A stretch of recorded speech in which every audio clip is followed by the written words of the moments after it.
மொர்தெக்காய்க்கு தூக்கு மரத்தை செய்ய கர்த்தர் அனுமதித்தார். ஆனால் மொர்தெக்காயை தூக்கிலே போட கர்த்தர் அனுமதிக்கவில்லை.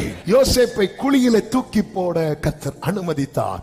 ஆனால் அந்த குழியை மூடி போட கர்த்தர் அனுமதிக்கவில்லை. சாத்தானை யோபுவை தொட கர்த்தர் அனுமதித்தார். ஆனா ஜீவனை எடுக்க கர்த்தர் அனுமதிக்கவில்லை. சாத்ராக் மேஷாக் ஆபேத்நேகோவை அக்கினி சூளையிலே போட கர்த்தர் அனுமதித்தார். ஆனால் அந்த அக்கினி அவர்களை பலன் செய்ய கர்த்தர் அனுமதிக்கவில்லை. தானியேலை சிங்க கபியிலே தூக்கி போட கர்த்தர் அனுமதித்தார். ஆனால் சிங்கங்கள் அவனை பட்சிக்க கர்த்தர் அனுமதிக்கவில்லை.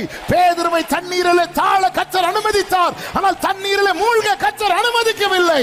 பவுல் கையிலே பாம்பு கடிக்க கர்த்தர் அனுமதித்தார். ஆனால் பாம்பின் விஷம் ஏற கர்த்தர் அனுமதிக்கவில்லை.